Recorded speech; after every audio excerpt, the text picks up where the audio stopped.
Vous ne devez donc pas craindre de ne pas faire assez. Vous ne faites pas assez. Et pas seulement ça, vous ne ferez jamais assez. Jésus a fait assez.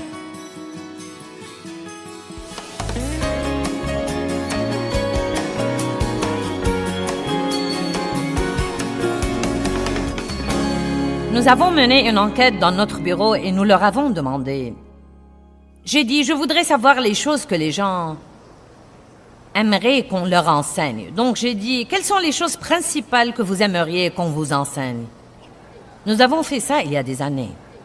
Et ce qui est très intéressant, non mais il y avait beaucoup de choses intéressantes, mais la seule chose qui a été la plus mentionnée était « Je veux savoir quand je fais assez ».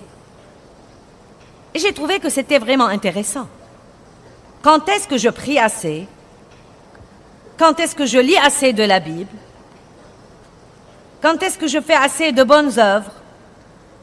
Quand est-ce que je fais assez? Je crains que je ne fasse pas assez.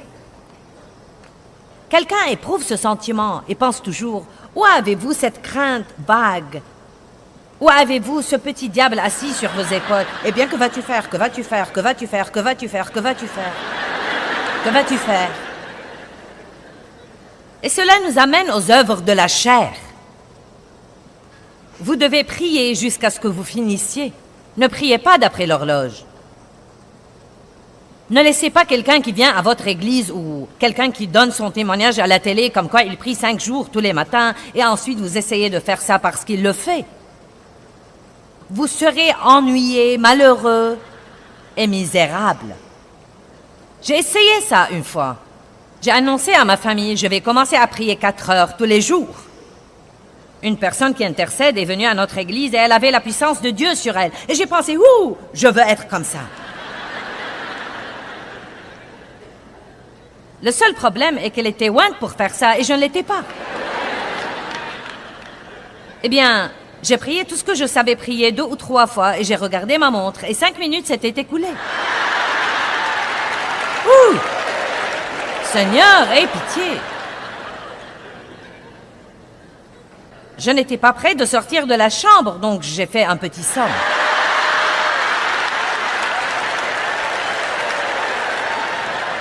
Je les appelle les petites sommes de la prière. Quand vous allez prier et que vous vous endormez, c'est ce que j'appelle un petit somme de prière. Ensuite, vous vous réveillez de temps en temps. Seigneur, je t'aime, merci Jésus. J'ai 2 petites sommes de prière tout le temps.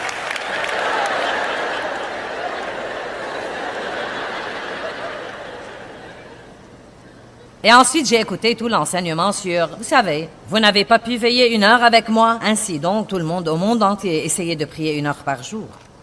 Et c'est incroyable, les choses que nous suggérons et que Dieu nous a oints pour faire. Et ensuite, nous disons aux autres que c'est ce qu'ils sont censés faire. Ne me demandez pas combien de temps je prie, car je ne sais même plus. Je prie beaucoup tout au long de la journée. Je ne sais pas, ça m'est égal. Sachez que je ne mesure plus les choses et je ne compte plus les choses. J'ai en fait beaucoup fait ça. Je me suis inscrite dans le programme Lisez la Bible en 1 an et on devait lire 6 chapitres tous les jours pour finir la Bible. 2 chapitres dans les Proverbes, 2 dans les Psaumes, 1 dans l'Ancien Testament et 1 dans le Nouveau Testament. Et ça a marché pour quelques jours et je cochais sur mon calendrier. On avait un calendrier, on cochait car la chair aime beaucoup cocher. Ouh! Non mais, nous sommes emballés à l'idée de cocher. Et j'ai mis mon calendrier sur le frigo. Et la raison pour laquelle je l'ai mis sur le frigo, et je vous dis la vérité. Je ne savais pas ces trucs à l'époque car je ne savais pas être honnête avec moi-même. Mais je l'ai mis là pour que tout le monde voie ce que je faisais. Et tant que je cochais, je passais devant ce frigo et ma chair se gonflait.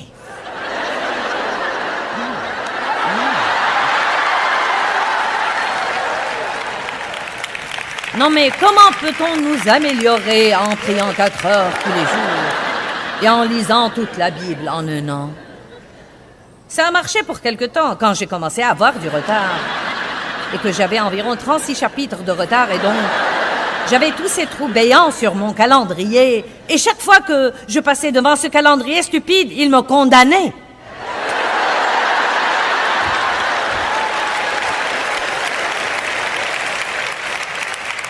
Non, mais ça m'a pris des années pour surmonter ça. Et finalement, Dieu m'a dit, veux-tu arrêter de compter tout ce que tu fais?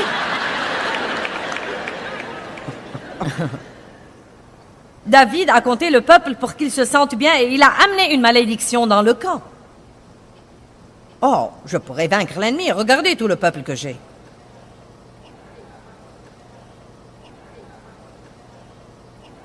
Vous ne devez donc pas craindre de ne pas faire assez. Vous ne faites pas assez. Et pas seulement ça, vous ne ferez jamais assez. Jésus a fait assez.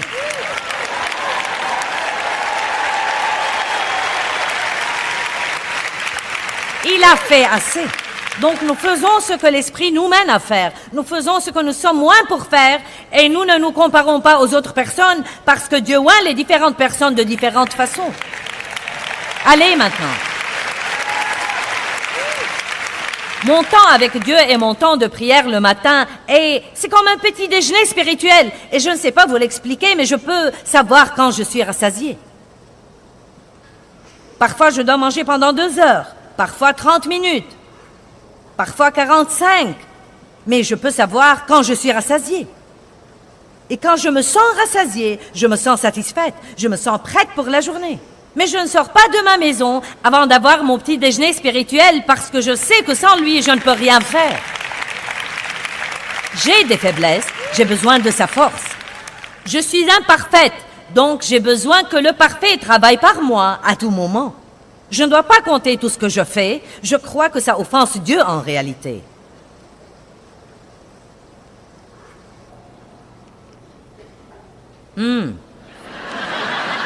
Vous savez pourquoi? Parce que vous vous sentez content de vous si vous faites beaucoup. Et vous vous en voulez si vous ne le faites pas. Je ne dis pas que c'est mauvais d'avoir des buts. Vous savez, si vous vous fixez un but, je prierai 30 minutes tous les jours, c'est très bien. Mais ne priez pas dans la chair. Ne vous asseyez pas là pour vous obliger à trouver quelque chose à dire quand vous avez dit le nécessaire. Si vous avez dit le nécessaire et que vous voulez faire 30 minutes, asseyez-vous là en présence de Dieu et dites: me voilà, Dieu, le plus grand gâchis qui soit, aide-moi. Allez, Dieu veut une communication honnête et non pas des absurdités religieuses.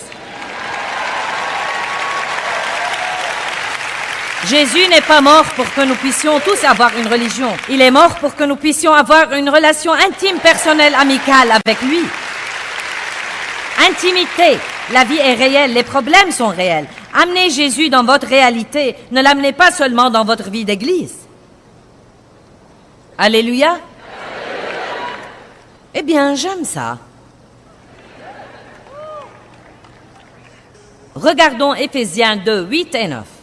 C'est des versets que nous utilisons pour le salut, mais nous devons les appliquer à tous les aspects de notre vie. C'est par la grâce gratuite, la miséricorde imméritée de Dieu que vous êtes sauvés. Délivrés du jugement et devenus participants du salut de Christ par le moyen de votre foi. Et ce salut ne vient pas de vous, ce n'est pas votre ouvrage, il n'est pas le fruit de vos efforts, mais c'est le don de Dieu. Ce n'est point par les œuvres, en satisfaisant aux exigences de la loi, afin que personne ne se glorifie. Ce n'est pas le résultat de ce que peut faire quelqu'un, afin que personne ne s'en vante ou prenne la gloire à lui. Nous devons vivre comme ça. Numéro 5, la crainte d'être exploité. Je fais toujours un peu face à ça. Dieu nous dit d'être humble et doux, mais nous craignons que si nous prenons cette attitude, les gens vont nous marcher sur les pieds. Nous craignons qu'ils ne profitent de nous.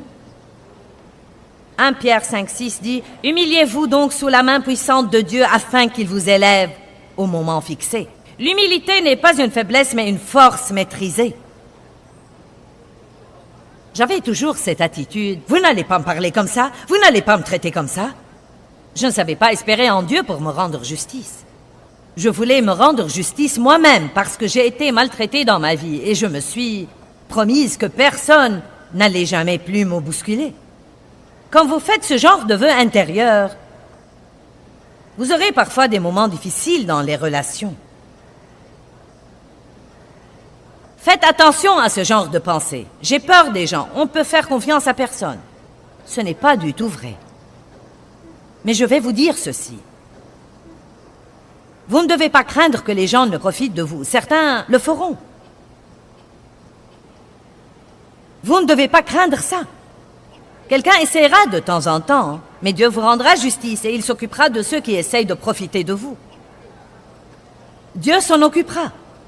Vous ne pouvez pas vous isoler et refuser d'avoir une liaison avec quelqu'un de peur qu'il ne vous fasse du mal. L'amour fait du mal. Vous ne pouvez pas aimer et ne jamais souffrir. Si vous vous ouvrez à l'amour, vous souffrirez, mais vous ferez souffrir aussi. Bonjour. Merci pour votre encouragement. 2 Timothée 4, 14. Je veux que vous remettiez les choses à Dieu ce soir. Juste, remettez-les à Dieu. Alexandre le forgeron m'a fait beaucoup de mal, dit l'apôtre Paul. Le Seigneur lui rendra selon ses œuvres. Mince, alors j'aime cette attitude. Mon sang, ce type a vraiment profité de moi et m'a maltraité. Vous savez, Dieu a parlé à mon mari il y a des années et lui a dit quelque chose qui nous a aidés dans beaucoup de situations. Il lui a dit, personne ne peut te voler si tu as ta confiance en moi. Car quoi qu'on prenne de toi, si tu es une personne d'intégrité, quoi qu'on prenne de toi, si je dois l'acheminer par 1000 personnes, je le leur enlèverai et je te le rendrai. Et donc, Dave et moi, ne nous fâchons même plus. Vous savez, si nous faisons faire une réparation et qu'ils ne font pas le travail comme il faut et qu'ils ne reviennent pas pour le réparer, non mais nous faisons notre possible pour essayer de les amener à prendre leurs responsabilités et le réparer. Mais s'ils refusent, nous disons, eh bien, nous n'allons pas nous fâcher. Remettons-le à Dieu. Ils ne peuvent pas nous voler. Nous nous fions à Dieu pour nous rendre justice. Je veux vous encourager à commencer à faire ça. Les gens ne peuvent pas vous voler si vous prenez cette attitude. Vous pouvez dire, Dieu, ils ne peuvent pas me voler parce que tu vas le leur enlever et me le rendre d'une façon ou d'une autre. Tu me rendras justice. Tu me le rendras. Sinon, vous serez fâchés tout le temps parce que les gens ne vous traitent pas comme il faut. Les gens ne vont pas toujours nous traiter comme il faut, surtout dans l'état des choses dans le monde aujourd'hui. Il y a en ce moment plus de gens qui ne tiennent pas parole que des gens qui tiennent. Et c'est difficile, et ça tient de la gageure. Et j'ai vu des gens faire des choses que je n'aurais jamais cru qu'ils les feraient. Et croyez-moi, ça m'a vraiment laissé comme... Et la première chose qui vous vient à l'esprit et à mon esprit aussi, c'est fini, je ne ferai plus confiance à personne désormais. Et la deuxième chose que je dis est, c'est faux, je ne vais pas faire ça. Je ne vais pas faire ça parce que ce n'est pas juste de généraliser. Il y a des gens honnêtes, il y a des gens formidables, des gens merveilleux qui tiennent vraiment parole et à qui l'on peut faire confiance. Ne laissez pas le diable vous mentir et vous faire craindre que tout le monde va profiter de vous.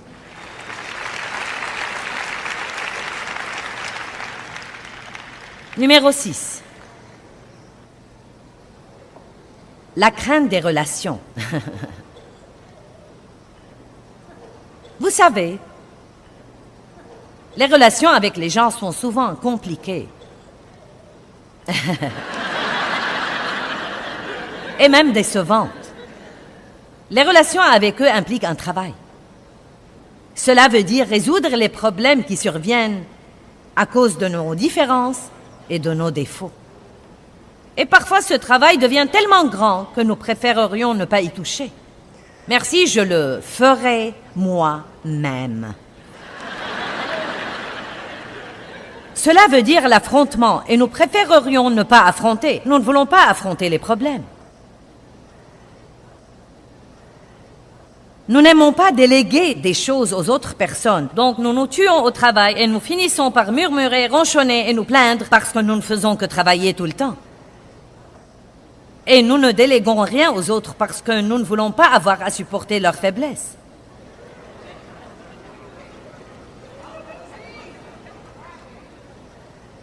Peut-être qu'ils ne le feront pas comme nous. car nous sommes les seuls qui savent faire quoi que ce soit comme il faut. Eh bien, je vais vous dire quelque chose. J'ai failli mourir il y a environ 6 ans. De tout le travail que j'avais fait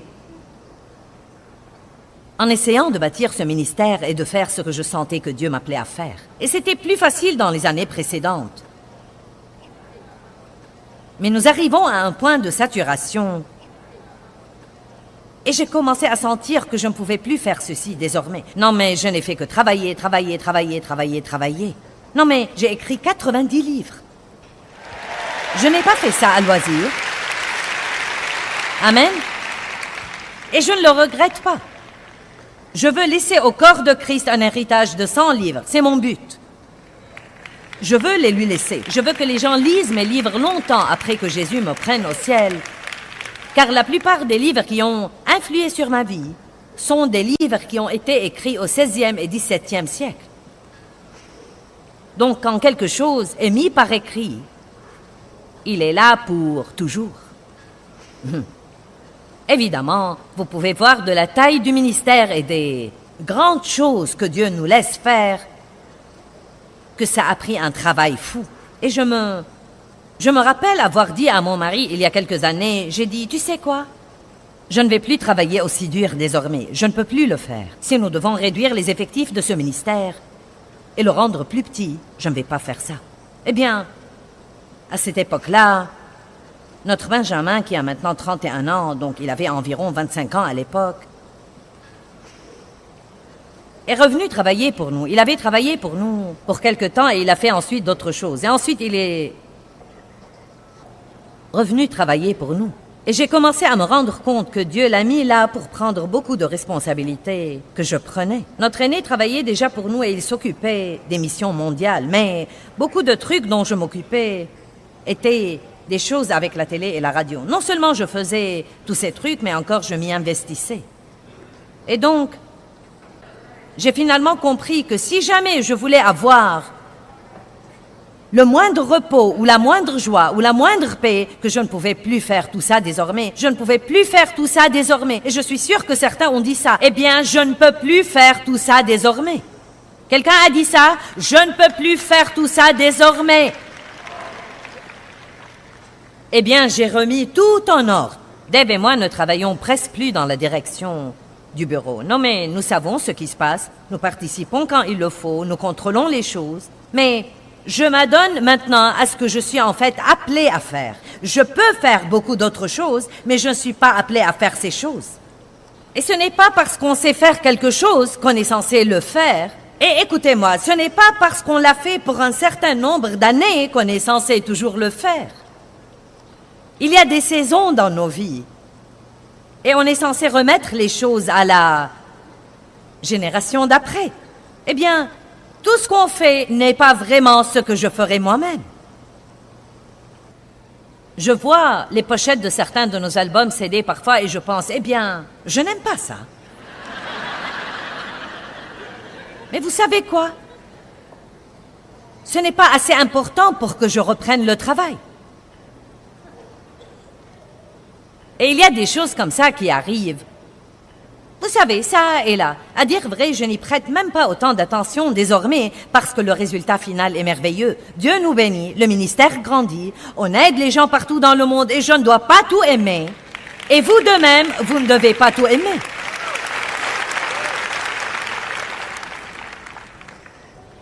Nous avions une réunion du conseil d'administration et j'avais toujours du mal à lâcher ces trucs. Parfois, nous voulons que quelqu'un fasse le travail, mais nous voulons toujours lui dire tout ce qu'il doit faire.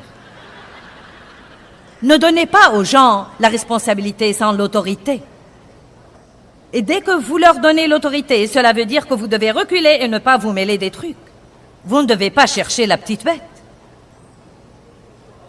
Et donc, nous parlions de couleurs pour le magazine et il voulait utiliser des couleurs que je n'aimais pas. J'ai dit, je n'aime pas ces couleurs. Et mon fils a dit, eh bien, il y a des gens qui les aiment. J'ai dit, pas moi.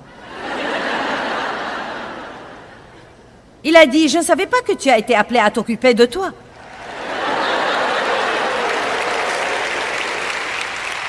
Wow!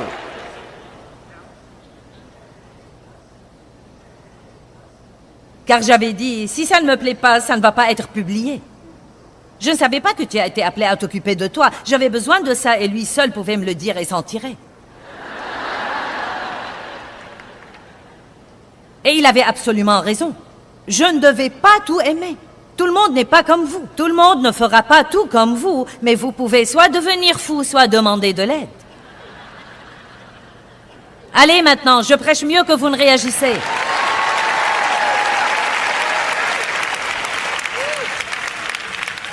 Regardons Exode 18 pour un instant. Je veux vous montrer quelque chose. Cela vous le fera comprendre.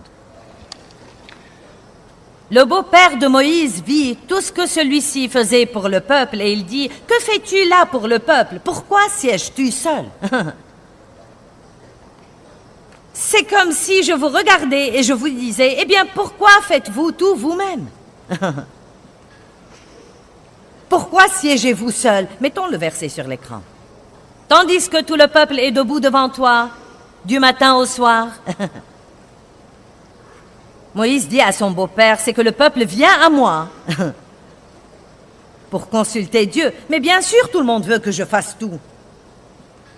Tout le monde veut me parler au téléphone, tout le monde veut que je fasse ceci, tout le monde veut que je fasse cela. Eh bien, je ne peux pas et je ne fais pas. Et tout le monde dans votre famille, tous vos amis, les gens qui comptent sur vous, peut-être qu'ils sont habitués à ce que vous fassiez tout et disent « J'ai besoin que tu fasses ça, personne ne le fait comme toi. » Faites attention, regardez Moïse. S'ils ont une affaire, ils viennent à moi. Je règle le litige qu'ils ont entre eux et je fais connaître les décrets de Dieu et ses lois. Beaucoup de fois, nous aimons ça. Eh bien, tout le monde vient à moi, tout le monde vient à moi. Ça me fait du bien quand tout le monde vient à moi. Le beau-père de Moïse lui dit, ta façon de faire n'est pas bonne. Regardons la chose suivante. Tu vas sûrement t'épuiser, ainsi que ce peuple qui est avec toi. Et voici ce qui arrive. Je crois que Dieu entoure chacun de nous des personnes dont il a besoin pour l'aider à faire ce que Dieu l'a appelé à faire. Je crois ça. Et je peux vous raconter tous les trucs qui se passent dans notre ministère. Non, mais à dire vrai, autre que les sermons et l'écriture et l'enseignement et la prière, j'ai très peu à faire avec tout ça. Car Dieu m'a envoyé des gens qui peuvent faire ce que je ne peux plus faire, mais je dois les laisser faire ça. Et même dans la cellule familiale, Dieu vous donne ce dont vous avez besoin dans cette cellule familiale. Certains d'entre vous, les dames, dirigent tout. Et vous pourriez donner à votre mari un peu de trucs, mais si vous faites ça, vous devez lui donner de l'autorité. Eh bien, je dois vraiment faire tout le travail par ici. Nous n'avons pas le temps de parler de tout ça, n'est-ce pas? Êtes-vous contente que je n'ai pas le temps d'en parler? Nous voulons que nos maris soient les chefs spirituels de la maison jusqu'à ce qu'ils le deviennent et veuillent commencer à prendre de l'autorité. Oh, reviens à ta chaise longue. Détends-toi et regarde la télé. Je voulais que tu payes les factures, mais maintenant que tu me dis ce que je peux et que je ne peux pas dépenser, je vais reprendre ça, merci. Ouh, c'est si amusant ce soir que je peux à peine le supporter.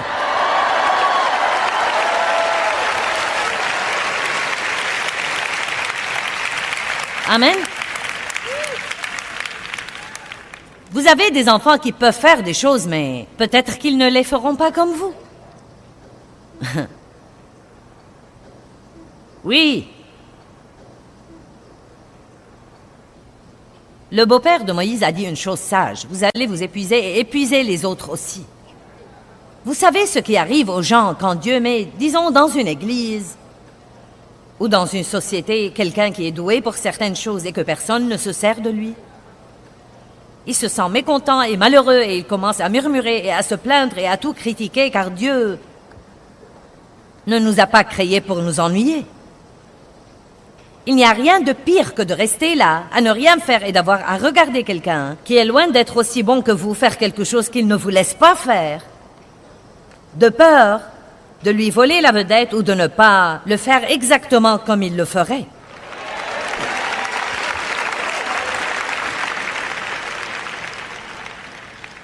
Vous ne devez pas craindre de vous faire du mal si vous vous impliquez. Ça arrivera.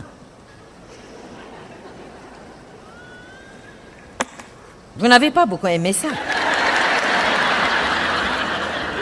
Mais vous survivrez. Et vous grandirez, et vous apprendrez, et vous vous rétablirez, et vous aurez de l'aide. Eh bien, la crainte ne doit absolument pas gouverner votre vie. Vous pensez y faire face, la vaincre, et trouver la liberté en Christ pour faire ce que Dieu vous a appelé à faire. Vous pouvez faire les choses même si vous devez les faire en ayant peur.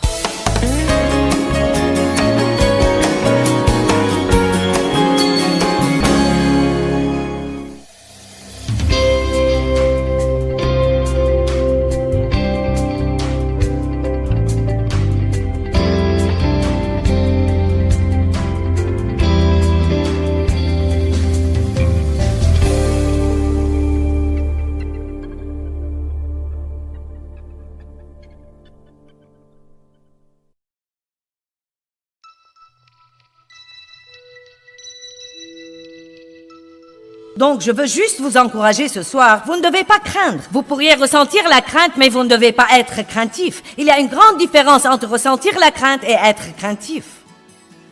Vous pouvez continuer à avancer les genoux tremblants et la bouche sèche et le cœur qui bat la chamade. Et vous pouvez dire, Dieu est avec moi, il ne me laissera pas et ne m'abandonnera pas et je peux faire tout ce que je dois faire. Je ne craindrai pas.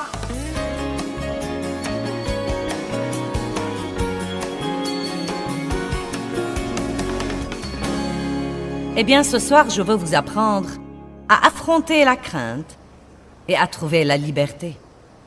Je crois que c'est incroyable ce que la crainte vole les gens et ce qu'elle leur apporte, le tourment. Je crois que la crainte est l'esprit maître que Satan utilise pour essayer d'empêcher les gens de progresser. Je n'ai pas un message pour vous apprendre à ne jamais ressentir la crainte. Mais je peux vous apprendre à affronter la crainte et ne pas la laisser vous dominer. Plus vous lui faites face, moins le diable vous embêtera avec ça. La foi est la seule chose qui vainc la crainte. Si nous avons la foi, nous recevons de Dieu. Si nous avons la crainte, nous recevons de l'ennemi. Se libérer de la crainte veut dire que nous ne laissons pas la crainte nous dominer. Nous pourrions ressentir les symptômes physiques ou émotionnels de la crainte, mais nous pouvons refuser d'obéir à ces menaces intimidantes. Nous apprenons à obéir à Dieu et à croire qu'il est avec nous à tout moment. Nous allons de l'avant en présence de la crainte. Le courage veut dire continuer à progresser malgré la crainte que vous ressentez. Nous apprenons à le faire en ayant peur. Il y a une grande révélation et une compréhension que Dieu m'a donnée il y a probablement plus de 20 ans. Je croyais que j'étais lâche tant que je ressentais la crainte et je voulais toujours ne plus la ressentir. Ensuite, j'ai appris que la crainte allait toujours se présenter. C'est le seul moyen que possède Satan pour nous empêcher de faire des progrès. Nous ne vivrons jamais sans ressentir la crainte de temps en temps. Et plus nous y cédons, plus elle arrive à nous dominer. Peut-être que certains d'entre vous font face à des craintes maladives dans votre vie, des craintes étranges, des craintes inhabituelles. En fait, peut-être que vous avez des craintes dont vous êtes embarrassé de parler. La liste des phobies auxquelles les gens font face est très longue et elle contient des pages et des pages quand vous commencez à les étudier. Plus vous affrontez la crainte, plus vous faites ce que vous voulez faire et ce que vous avez besoin de faire et ce que vous devriez faire, que vous ressentiez la crainte ou non, plus elle s'affaiblira dans votre vie. Je veux que vous me croyiez ce soir. Vous ne pouvez pas chasser la crainte par la prière. Vous devez l'affronter. Vous devez apprendre à ne pas craindre la crainte. On dit que la peur, P-E-U-R, veut dire une fausse preuve qui semble être réelle. Elle vous fait croire que quelque chose qui peut ne jamais arriver, arrivera. Maintenant, je crois que nous craignons des choses dans notre vie.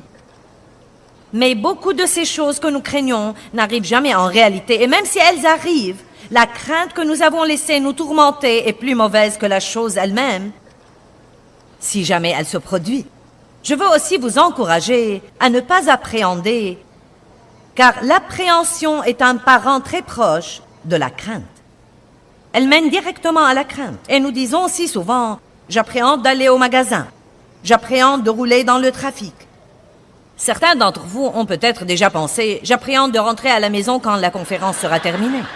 Vous projetez déjà de laisser le diable vous voler la joie de ce que vous avez pris ici, parce que vous avez déjà planifié et comploté dans votre tête que vous appréhendez de rentrer à la maison. Dieu ne vous a pas amené ici pour ça. Il vous a amené ici pour vous équiper pour rentrer à la maison, avec une attitude différente de celle que vous aviez quand vous avez quitté.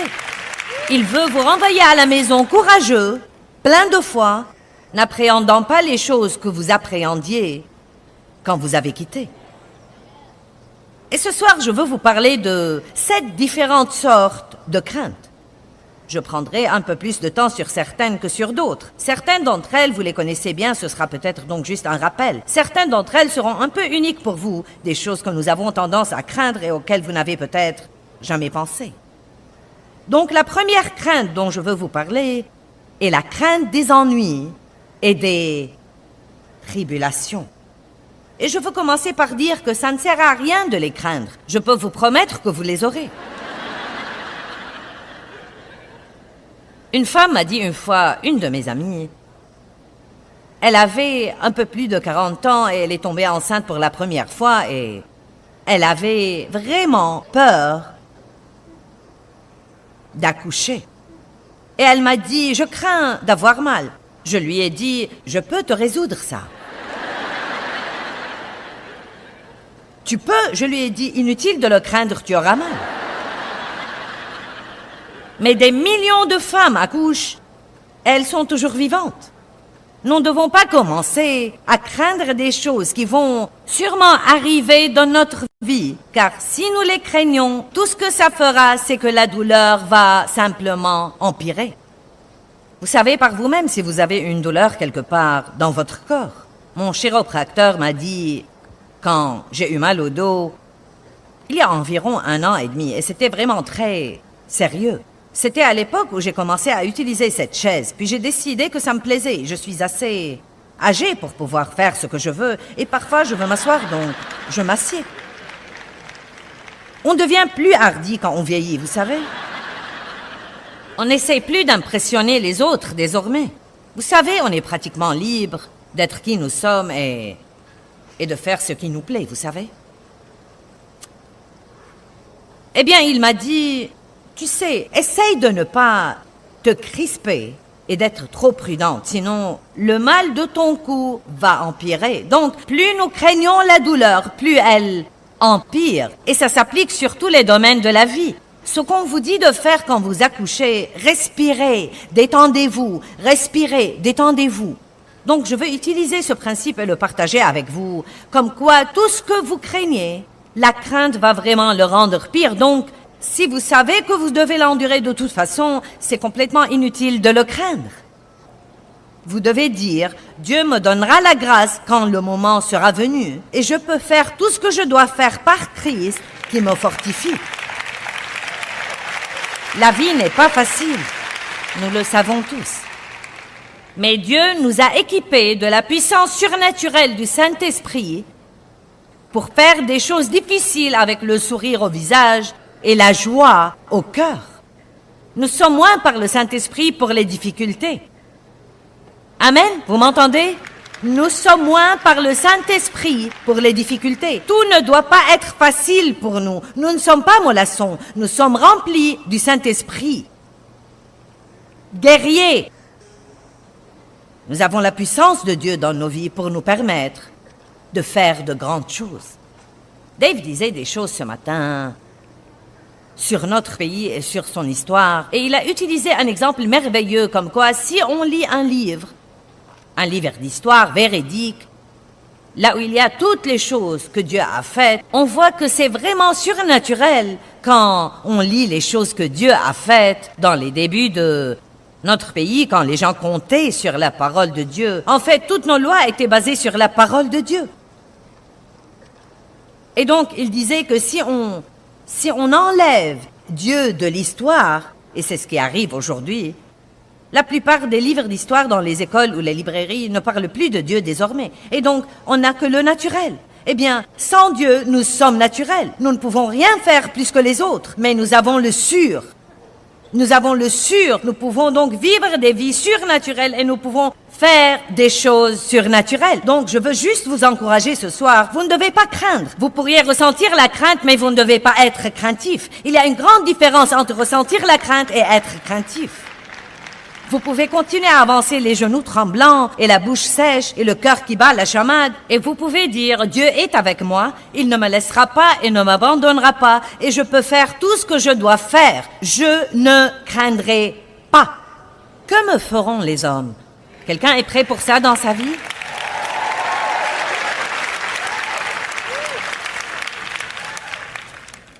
Merci. Vous ne devez donc pas craindre les ennuis. Vous ne devez pas craindre que les ennuis viennent, ils vont venir.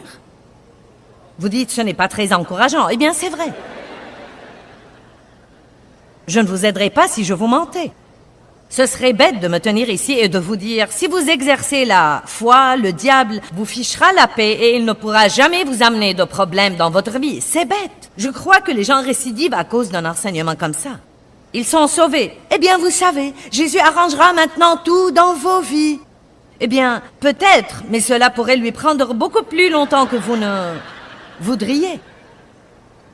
Il veut nous apprendre à faire les choses difficiles avec lui et non pas éviter toutes les difficultés pour être heureux. Marc 4, 35. Jésus est monté dans la barque avec les disciples. Et il a dit, passons sur l'autre rive.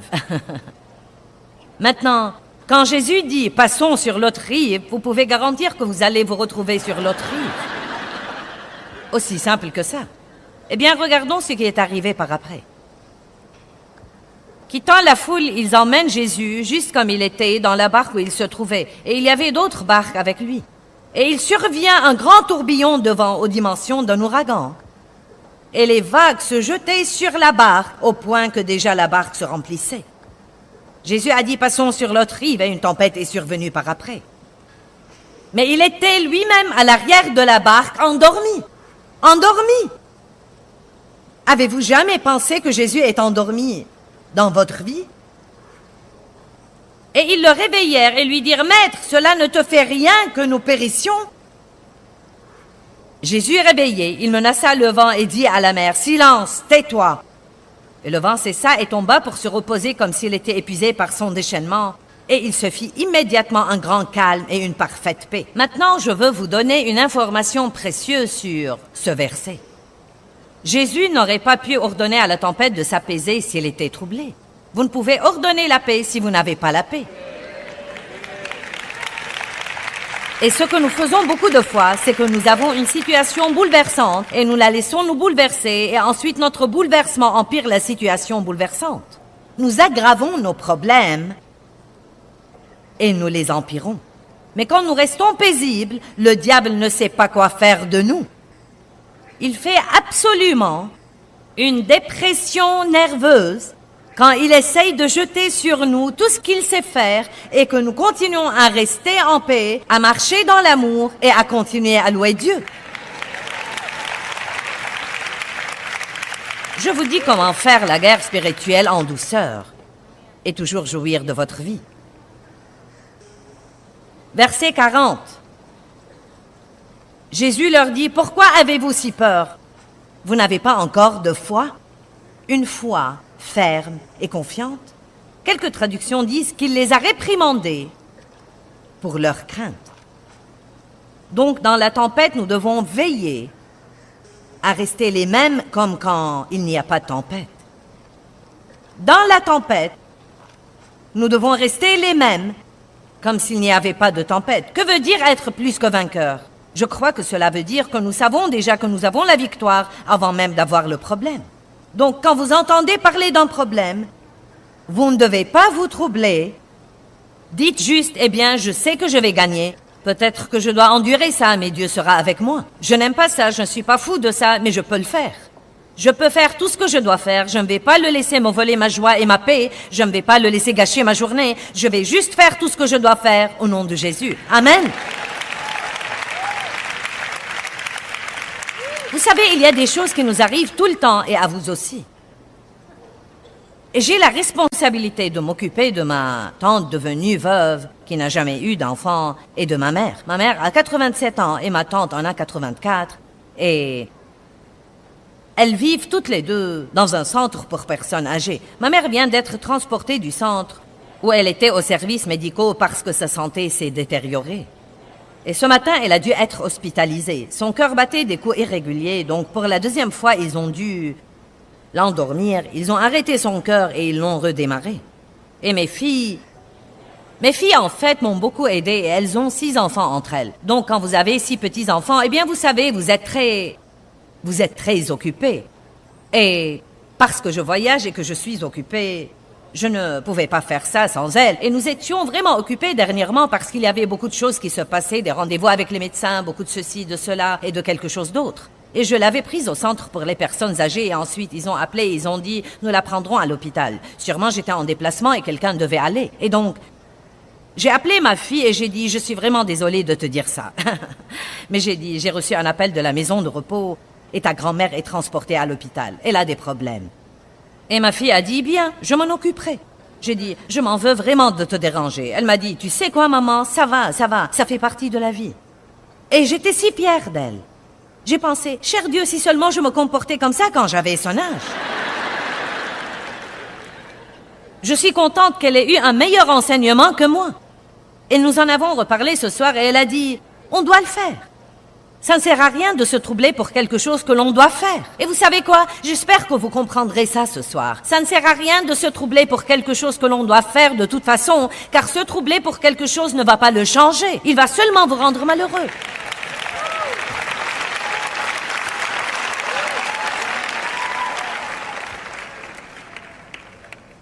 Donc, j'ai une petite expression que je veux vous mettre dans le cœur et que j'ai écrit partout dans mes notes. Et c'est simplement, faites-y face, ne le craignez pas. Faites-y face, ne le craignez pas.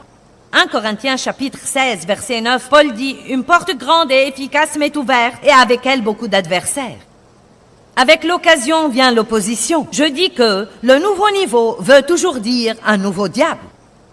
Vous pouvez prier pour cette promotion au travail, mais croyez-moi, si vous devenez le superviseur ou le patron, il va y avoir plus de personnes qui ne vous aiment pas. Et je n'essaye pas d'être négative, non, mais c'est la vérité. Peut-être que vous croyez que tout le monde m'aime, mais ce n'est pas le cas. Ce n'est pas parce que vous m'aimez que tout le monde m'aime. Et plus j'enseigne des gens, plus je dois supporter des trucs. Vous devez faire un choix dans la vie et garder vos yeux sur les choses positives et les bonnes choses.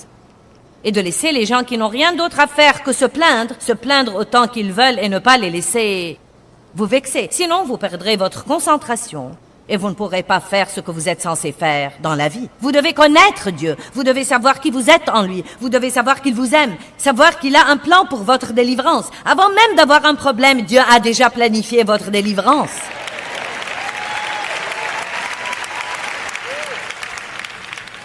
Non, mais il a déjà planifié votre délivrance et nous devons apprendre à dire ce que la Bible dit. Je ne dois pas combattre à cette bataille. La bataille n'est pas la mienne, mais celle de Dieu. Je vais rester en paix et en joie et s'il me dit de faire quelque chose, je le ferai. Mais je vais entrer dans son repos et je vais attendre jusqu'à ce qu'il mette mes ennemis sous mes pieds.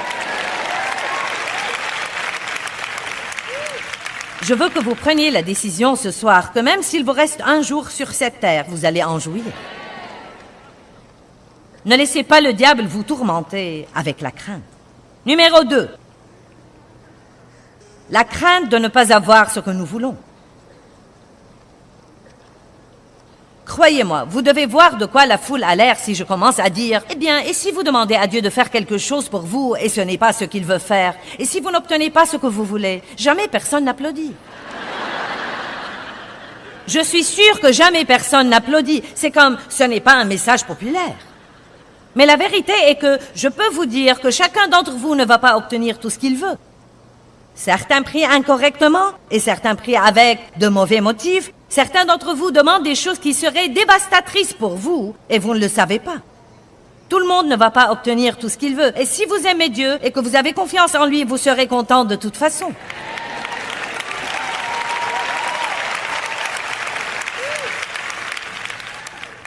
Non, mais parfois, plus nous voulons une chose, plus nous craignons la moindre indication que nous pourrions ne pas l'obtenir.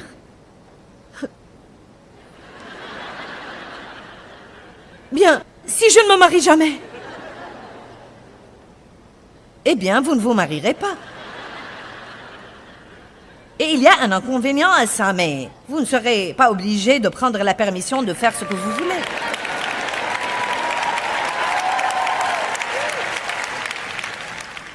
Et j'aime être mariée, je ne rabaisse pas le mariage, mais je dis juste que vous pouvez être contente de toute façon. Eh bien...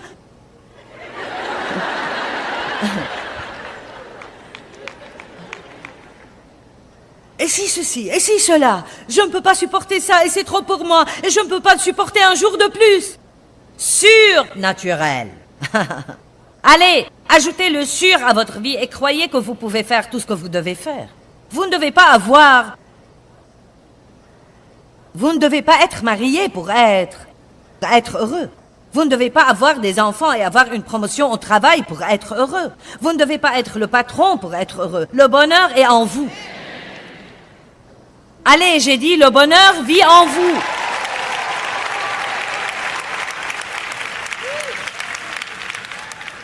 Je crains de ne pas obtenir ce que je veux, jusqu'à ce que vous priez ce que Jésus a prié. Seigneur, si tu veux écarter de moi cette coupe, pourtant que ce ne soit pas ma volonté mais la tienne, vous craindrez toujours de ne pas obtenir ce que vous voulez. En fait, je crois que nous prions trop pour ce que nous voulons. Nous devons prier plus. Dieu, je veux ce que tu veux. Je veux ce que tu veux, Seigneur. Je ferai de toi mes délices, et tu me donneras les désirs de mon cœur. Je me fie à toi pour me donner ce qui est bien. Mais je vois une chose clairement dans la parole, je veux la poursuivre et prier pour l'avoir.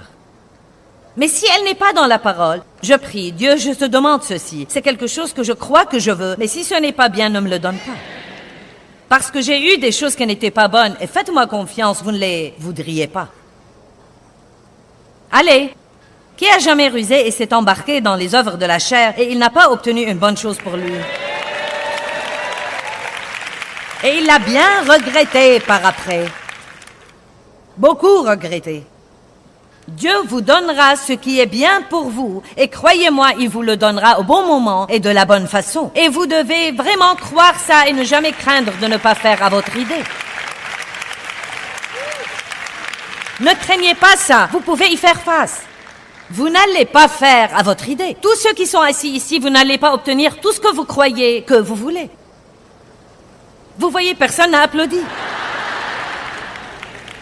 Je vous ai même averti d'avance et vous n'avez même pas applaudi. Il paraît que tout le monde a cet air absent comme... Vraiment? N'est-ce pas que nous sommes si drôles? Nous sommes si drôles.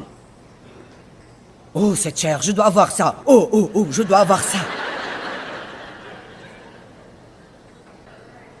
Dieu ne nous donne pas toujours ce que nous souhaitons avoir, mais il nous donne toujours ce qui travaillera finalement pour notre bien.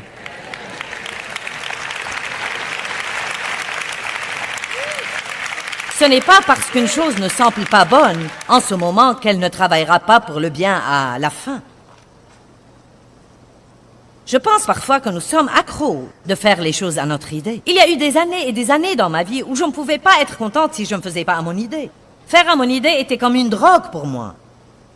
Si je ne faisais pas à mon idée, je m'embarquais dans l'apitoiement sur moi-même.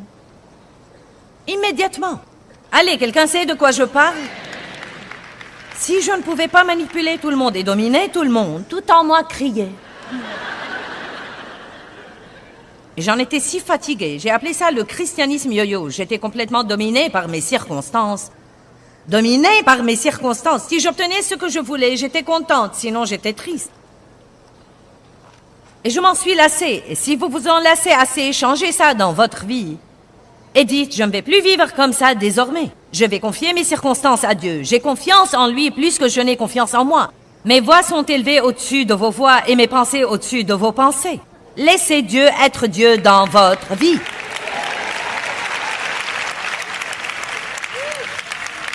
Nous nous donnons une souffrance indicible dans la vie en essayant d'obtenir ce que nous voulons. Mais si nous voulons ce que Dieu veut plus que nous ne voulons ce que nous voulons, notre paix et notre joie s'accroîtront énormément.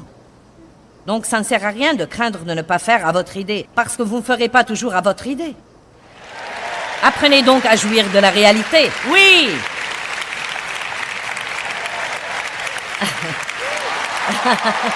Ouh! Vous avez saisi maintenant. Bon. Et maintenant, je veux dire un mot particulier à ceux qui nous regardent à la télé. Vous ne ferez pas tout le temps à votre idée non plus. Ne croyez pas que je parle aux gens ici et que ça ne vous inclut pas. Arrêtez donc de ruser et d'essayer de demander à Dieu de vous donner ce que vous voulez et apprenez à dire ce qu'a dit Jésus.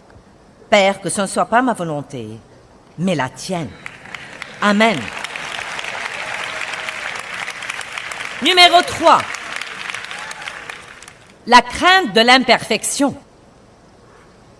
Vous pouvez surmonter celle-là très vite parce que vous ne devez pas la craindre. Vous n'êtes pas parfait, vous ne serez jamais parfait. Nous n'allons jamais rencontrer des gens parfaits pendant que nous sommes sur terre dans ces corps charnels. Les parfaits n'existent pas. Il n'y a pas d'église parfaite, ni de travail parfait, ni de personne parfaite à épouser. Il n'y a pas d'enfant parfait. Le parfait reviendra et il n'est pas encore là.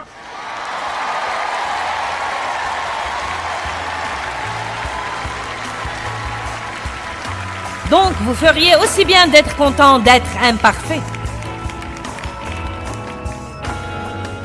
Eh bien, la crainte ne doit absolument pas gouverner votre vie.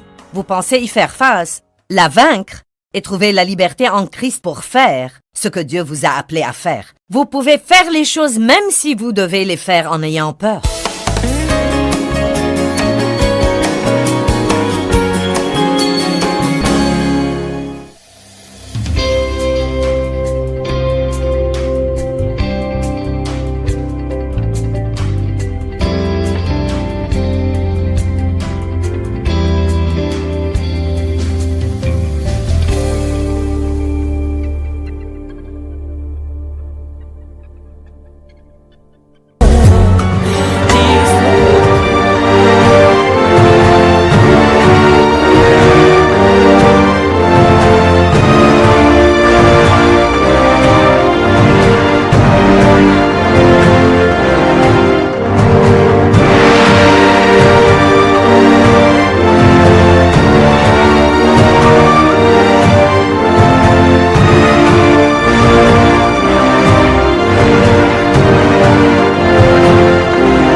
Thank you.